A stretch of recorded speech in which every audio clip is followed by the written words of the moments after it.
Doy gracias a Dios por la oportunidad que tengo de continuar este hermoso estudio de esta carta a los romanos escrita por Pablo.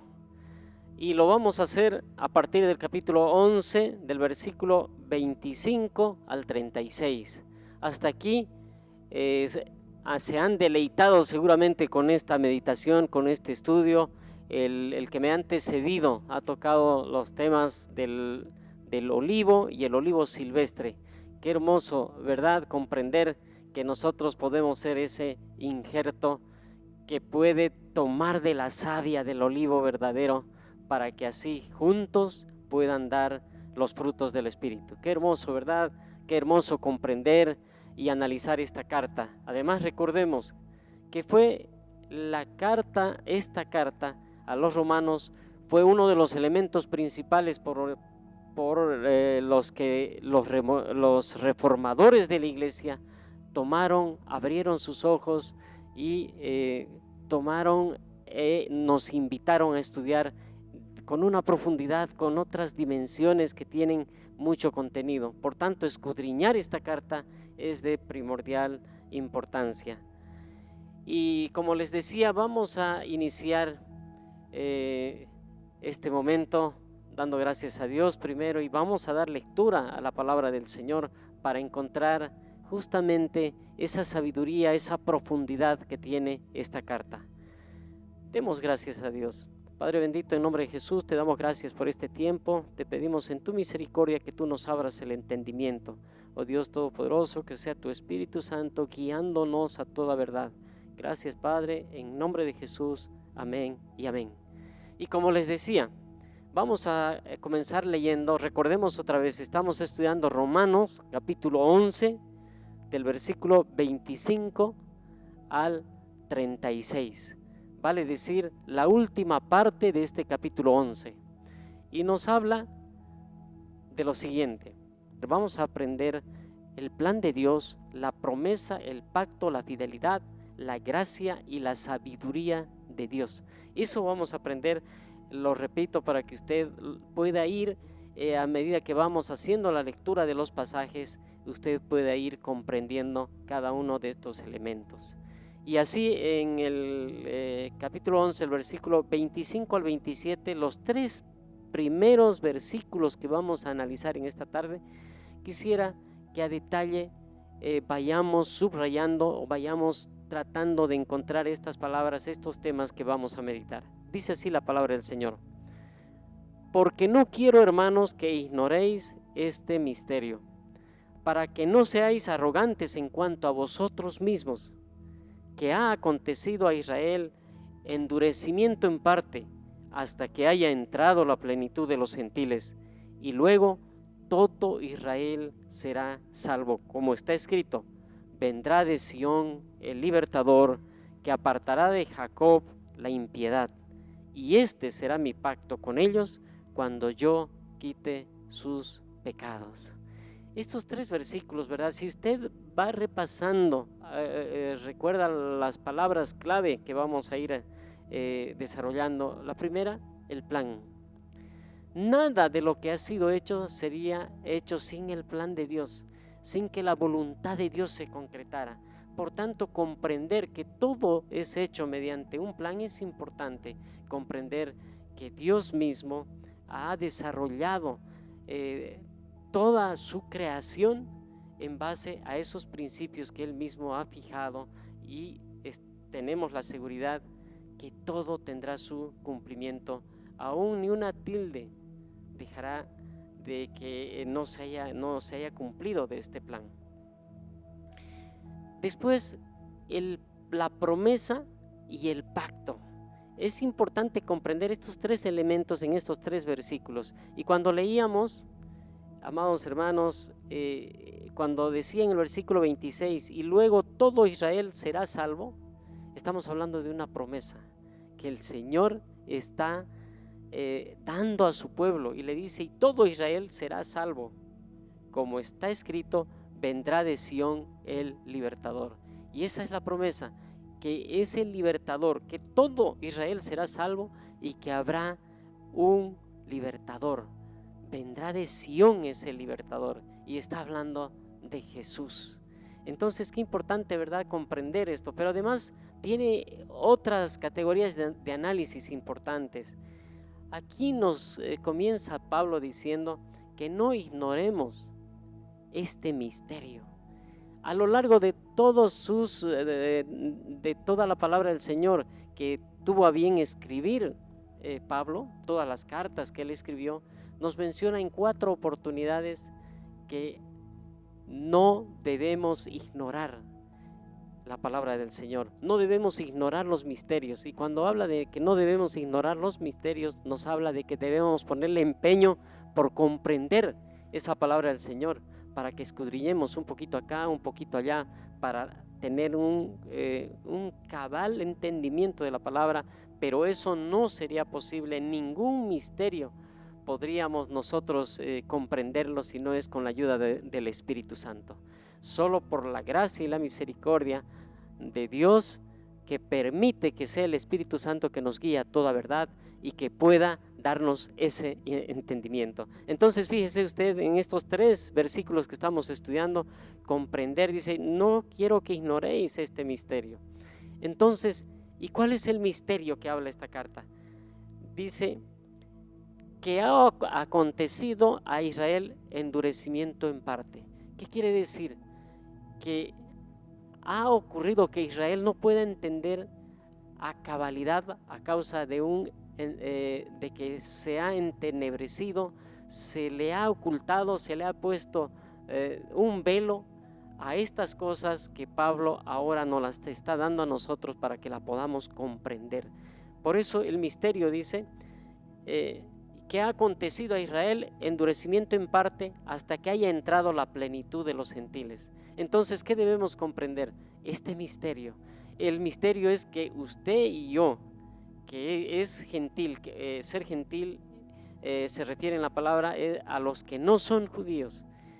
Entonces, esta palabra para esos gentiles nos está mostrando aquí en este misterio que cuando haya la plenitud de los gentiles, entonces todo Israel será salvo. Y eso es lo que ahora vamos a meditar y vamos a comprender.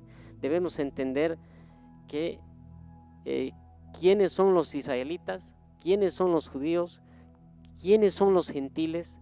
3 pueblos importantes en el estudio de la palabra del Señor, y eso es lo que vamos a ir comprendiendo. Y después, ¿cuál es la promesa? La promesa es que habría un Salvador, que vendría de Sión. Y eso también vamos a ir meditando.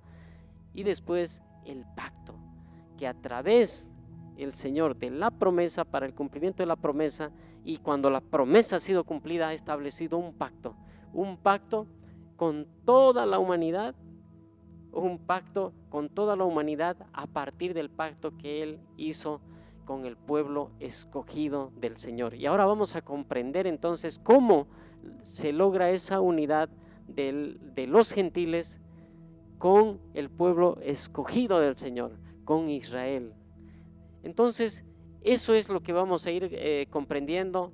Permítame que invitarle a que entremos a detalle a hablar un poco más del plan de Dios.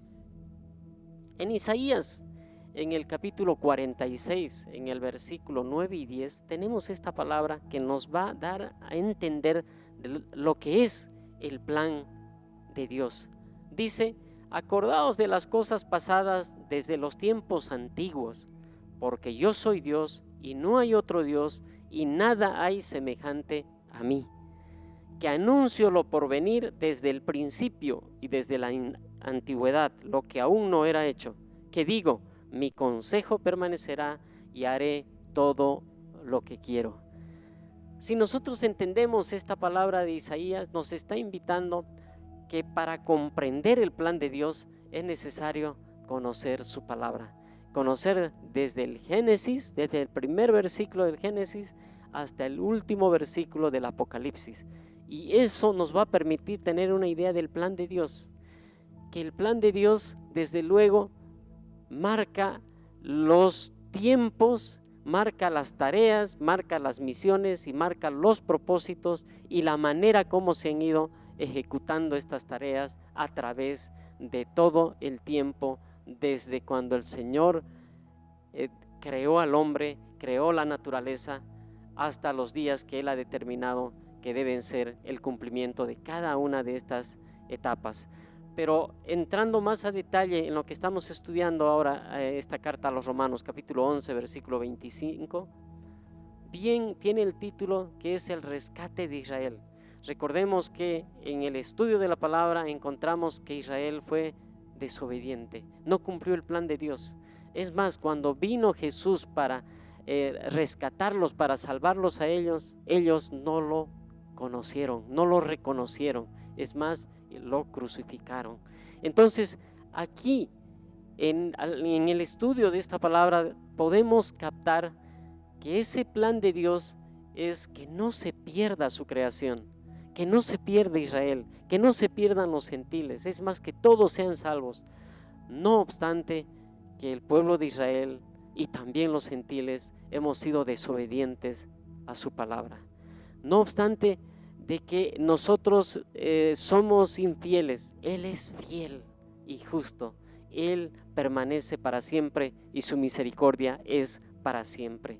Y aquí en el estudio de Isaías, en el análisis de este pasaje, nos da a entender que el Señor tiene una soberanía en ese plan, que las cosas se hacen como Él quiere, no como nosotros queremos. Por tanto, en el estudio de Romanos debemos entender entonces que cuando Él hace esa promesa que de Sión vendrá el libertador, Él lo cumplió. Él envió el libertador, Él envió a Jesús para que usted y yo podamos ser salvos, para que los judíos y los gentiles puedan ser salvos. Y de eso trata este pasaje que estamos meditando, escudriñando, de Romanos capítulo 11, versículo 25 adelante. Dicho de otra manera, la pregunta que nos podríamos hacer es: si ha sido desobediente Israel, ¿será que ha perdido de la gracia del Señor? ¿Será que ya ha perdido esa fidelidad de Dios? Y la respuesta es que no, que el plan de Dios contempla que igual Israel será rescatada, que igual será librada de la iniquidad y que encontrará la vida eterna. Pero para eso, permítanme leer un pasaje para ir comprendiendo ahora dentro del plan de Dios quiénes son los israelitas y después vamos a ver quiénes son los judíos. Y para comprender eso, déjenme que podamos buscar en Romanos capítulo 9, versos 6 al 8. Aquí hay mucha sabiduría en estos dos pasajes. Dice: no que la palabra de Dios haya fallado, porque no todos los que descienden de Israel son israelitas. Qué importante, no todos los que descienden de Israel son israelitas.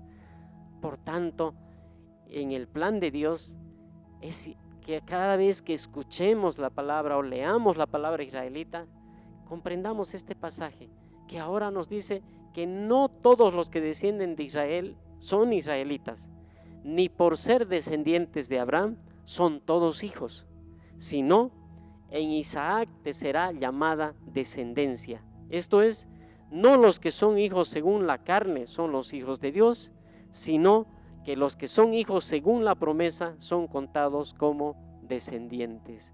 Y aquí importante, amados hermanos, comprender que los israelitas son aquellos que por fe creen la promesa que dio el Señor a Abraham, a Isaac. Y aquí nos está hablando que a través de Isaac, en Isaac se cumplirá esta promesa, y a partir de esa promesa, por fe, se contará la descendencia a partir de quienes han creído. Entonces, qué importante entender que cuando habla la palabra de israelitas, está hablando de quienes creyeron, creen las promesas que hizo el Señor, tanto a su pueblo escogido como a través de su pueblo escogido, a través del olivo original, también podamos alcanzar nosotros esas promesas, los gentiles, que somos ese olivo silvestre que es injertado en el olivo verdadero, y a través de eso podemos alcanzar la plenitud. Entonces la plenitud de los gentiles es cuando esa savia que nutre el olivo verdadero también nos alcanza a nosotros los gentiles, y por tanto nosotros podemos encontrar esa plenitud, encontrar cada una, encontrar y disfrutar y servirnos de cada una de estas palabras, de estas promesas que son hechas para nosotros. Qué importante, ¿verdad? Entonces, israelita, ¿quién es? Conforme a la palabra, israelita es aquel que cree las promesas de Dios, aquel que cree la palabra del Señor. Entonces, hemos aprendido algo importante, y ahora vamos a ver y quiénes son los judíos. Entonces, dice en Romanos también, en el capítulo 2, al principio de esta carta, en el versículo 28 y 29, nos dice de la siguiente manera: pues no es judío el que lo es exteriormente, ni es la circuncisión la que se hace exteriormente en la carne, sino que es judío el que lo es en lo interior, y la circuncisión es la del corazón, en espíritu, no en letra, la alabanza del cual no viene de los hombres, sino de Dios. Gloria a Dios. Aquí aún precisa mucho más la palabra del Señor, diciendo que no es judío el que lo es en la carne, el que lo es exteriormente. Recordemos que de acuerdo a la tradición judía, a la costumbre judía, a las palabras, al mandato de la ley, todos los hijos de los judíos deberían ser circuncidados en el prepucio. Esa era una señal de un pacto que el Señor había dado a su pueblo. Pero aquí en esta carta a Romanos, aquí en este misterio que nos está hablando Pablo, nos está indicando que no solo son judíos aquellos que vienen en sangre, tienen esa descendencia, y que no es judío el que lo es exteriormente, sino el que lo es interiormente, es decir, aquel que ha creído, nuevamente repetimos, aquel que ha creído en la palabra del Señor, en las promesas del Señor, y se ha apropiado de esas promesas. Ese es el judío. Entonces, cuando leíamos esta carta que la estamos meditando, cuando él se refiere que de Sión vendrá el Salvador y todo Israel será salvo, es importante considerar que Israel también somos nosotros, la Israel espiritual, porque creemos en su palabra, porque creemos en sus promesas, porque también nos agarramos del pacto que tuvo el Señor con su pueblo. Pero eso vamos a ir desarrollando un poquito más a precisión, lo que es promesa y pacto.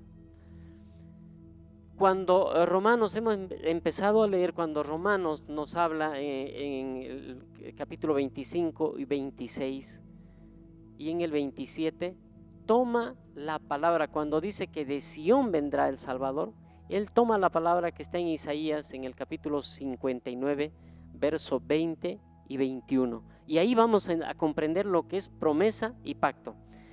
Dice este pasaje, el versículo 20, y vendrá el Redentor a Sión. Fíjense que está repitiendo exactamente, Romanos está repitiendo esta palabra.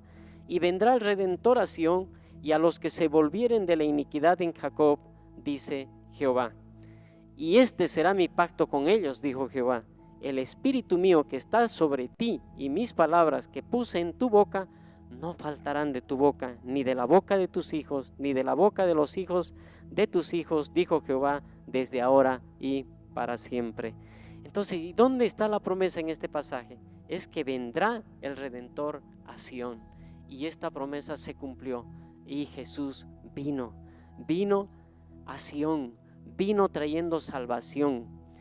Dice, y a los que se volvieren de la iniquidad en Jacob, dice Jehová, y ahora les habla del pacto.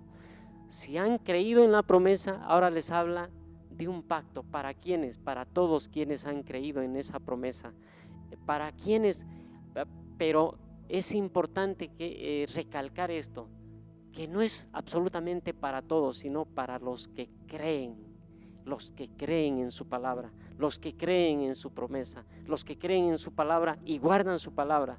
Esos son, por eso dice, y a los que se volvieren de la iniquidad en Jacob, aquellos que dejaran el pecado, aquellos que confiaran en las promesas que hizo el Señor a Jacob a través de Isaac, ¿no es cierto?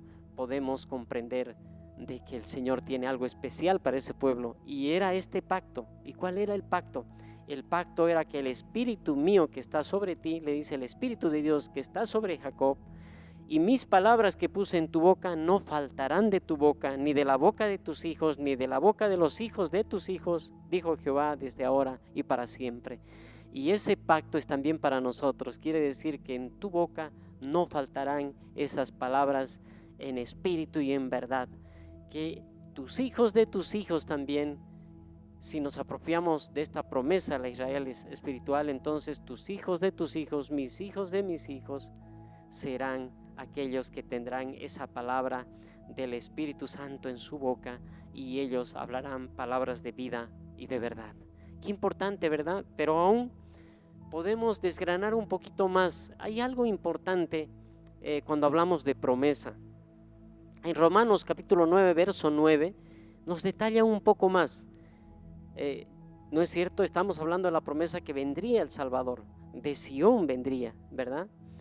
Pero ahora fíjense, aquí en Romanos 9:9 nos habla de la promesa, pero de la siguiente manera, del cumplimiento de esta promesa. Dice, porque la palabra de la promesa es esta: por este tiempo vendré y Sara tendrá un hijo. ¿Qué nos está hablando? Si el Señor habló que vendría el Salvador, esa era la promesa, pero faltaba ahora el complemento de esta promesa, que lo iba a hacer a través de Abraham, un hombre de edad avanzada, y de Sara, una mujer estéril. Fíjense ustedes, para que nosotros comprendamos que la promesa, que el pacto es por fe, que toda promesa es por fe.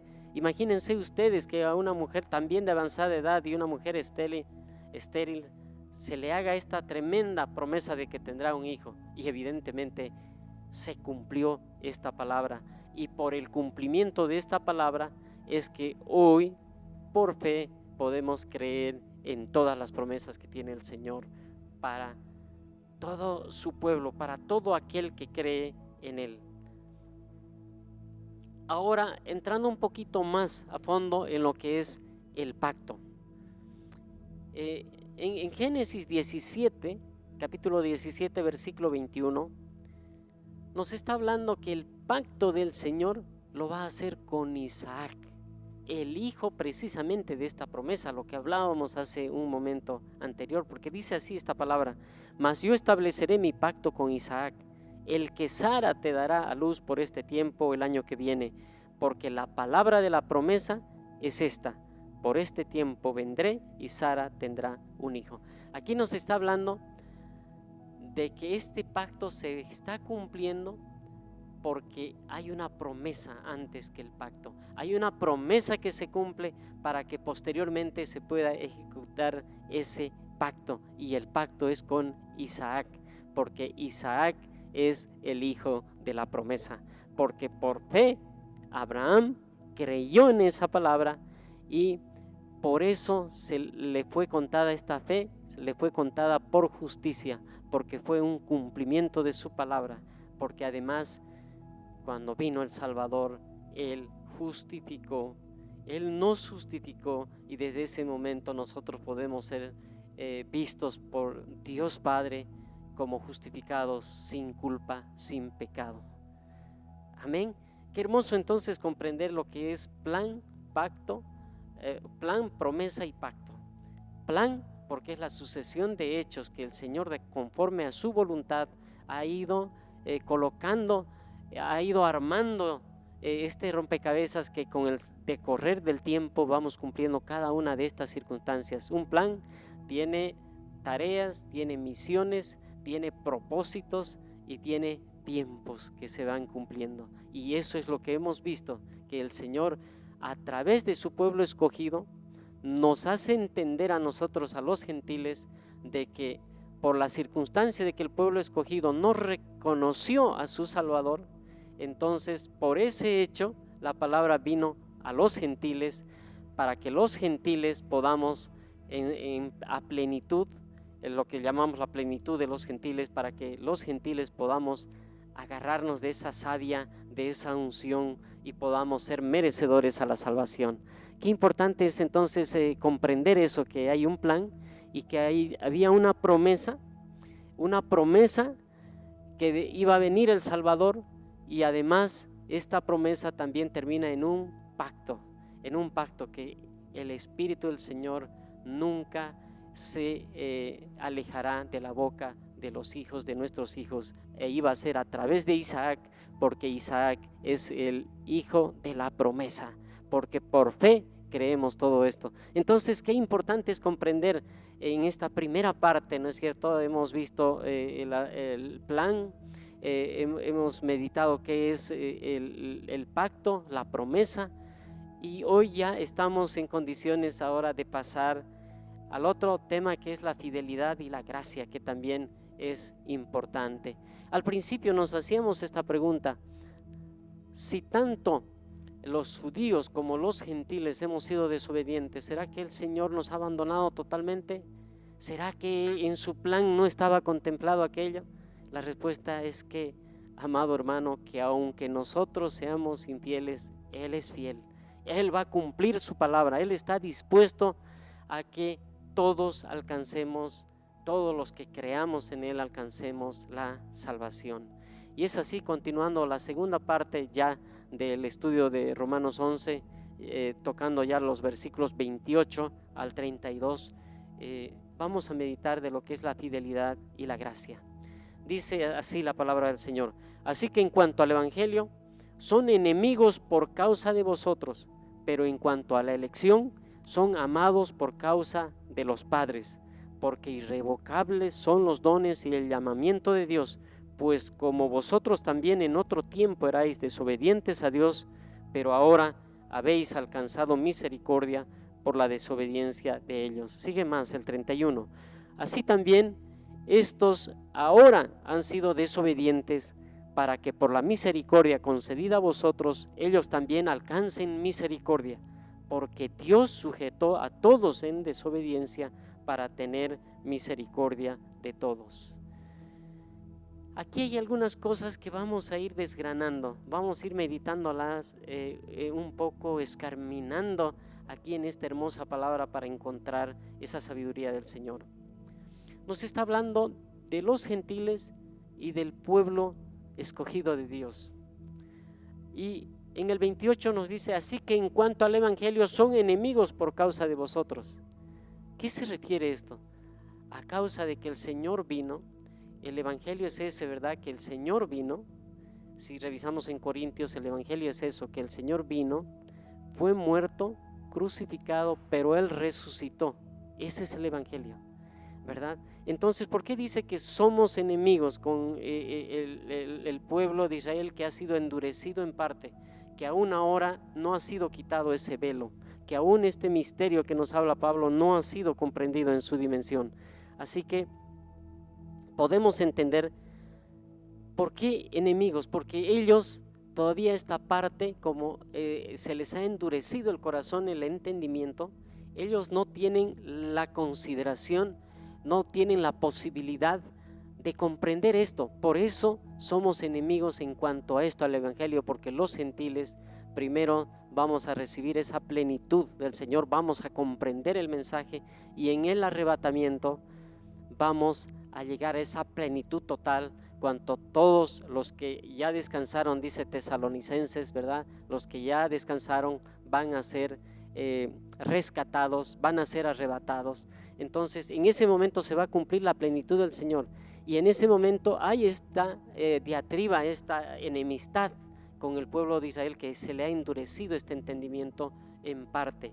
Pero dice en la segunda parte de este versículo que estamos meditando: pero en cuanto a la elección, son amados por causa de los padres, porque irrevocables son los dones y el llamamiento de Dios. ¿Qué quiere decir? En la segunda parte, en cuanto al llamamiento, el Señor no es hombre para que mienta, y por tanto Él va a cumplir todas sus promesas. Él va a cumplir estas promesas. Entonces, revisando posteriormente en el versículo 30, vemos la importancia de la gracia de Dios, porque aunque haya desobedecido el pueblo de Israel, aunque nosotros hayamos desobedecido los gentiles, Él tiene su misericordia para con todos nosotros, para nuevamente rescatarnos, para que nuevamente, a través de la obra que hizo su Hijo en la cruz, que hizo Jesús en la cruz, podamos ser encontrados justificados delante del Señor. Y eso es lo que dice el 30, dice, pues como vosotros también en otro tiempo erais desobedientes a Dios, pero ahora habéis alcanzado misericordia por la desobediencia de ellos, por la desobediencia del pueblo de Israel, de no cumplir los mandamientos del Señor. Por esa circunstancia, nosotros los gentiles, por la misericordia de Dios, alcanzamos ese lugar, ese espacio. Pero como dice este texto, no es para que nos rebelemos, no es para que tengamos soberbia de aquello, sino es para que aprendamos de aquello, para que podamos nosotros confiadamente acercarnos al trono de su gracia. Y en el 31 dice, así también estos ahora han sido desobedientes, está hablando de nosotros los gentiles, para que por la misericordia concedida a vosotros, ellos también alcancen misericordia. Es decir, que la misericordia del Señor es para nosotros los gentiles y también para el pueblo de Israel, que inicialmente está endurecido, entenebrecido el conocimiento del Evangelio, pero que va a llegar el momento cuando la plenitud de los gentiles se cumpla. Entonces inmediatamente se les va a abrir el entendimiento y todos los israelitas que tengan ese despertar serán salvos. Porque Dios sujetó a todos en desobediencia para tener misericordia de todos. Porque a través de la desobediencia de unos y otros, el Señor tuvo su misericordia para que nadie se pierda. Y muy bien, y ya llegamos a la parte final, que nos habla de la sabiduría. Termina esta última parte del capítulo 11 de una manera tremenda y de una significación, de una connotación profunda. ¿Qué quiere decir esto, amados hermanos? Tal vez usted no ha entendido o tal vez no ha logrado captar totalmente. Tal vez Pablo mismo vio que la explicación de esta carta tenía algún significado, algún nivel de complejidad mejor. Por eso él termina este pasaje de la siguiente manera. Dice, oh profundidad de las riquezas de la sabiduría y de la ciencia de Dios. Cuán insondables son sus juicios e inescrutables sus caminos. Porque ¿quién entendió la mente del Señor? ¿O quién fue su consejero? ¿O quién le dio a él primero para que le fuese recompensado? Miren, fíjense ustedes que después de habernos explicado todo aquello de quiénes son los israelitas, quiénes son los judíos, después de habernos dicho que hay un misterio de que se ha entenebrecido en parte a Israel, en parte el entendimiento del Evangelio, pero que después de la plenitud de los gentiles será totalmente abierto. Después de aquello, amados hermanos, llega a explicarnos y a decirnos que son insondables sus caminos, que es difícil, requiere esa profundidad que solo el Espíritu Santo de Dios nos permite alcanzar y comprender este misterio, esta plenitud de los gentiles a la que usted y yo debemos aferrarnos. Y finalmente termina en el 36 en un pasaje que es inmensamente profundo para comprender el plan de Dios. Fíjense ustedes, dice, porque de Él y por Él y para Él son todas las cosas. A Él sea la gloria por los siglos. Amén. Qué hermosa palabra para comprender que todo el plan de Dios se cumplirá, de que Dios tiene soberanía en ese su plan, de que nada de lo que acontezca está fuera del alcance, fuera del control, fuera de la voluntad del Señor. De esa manera hemos concluido este estudio de Romanos capítulo 6 o capítulo 11 del versículo 25 al 36 y hemos desarrollado lo que es plan, lo que es promesa, lo que es pacto, lo que es fidelidad, lo que es gracia y hemos cerrado con la sabiduría de Dios y con ese pasaje hermosísimo, porque de Él y por Él y para Él son todas las cosas. Espero que les haya servido, espero que sea haya sido un tiempo de meditación. usted puede seguir meditando, seguir estudiando, porque hay mucho más, mucha profundidad en esta enseñanza. Que el Señor los bendiga.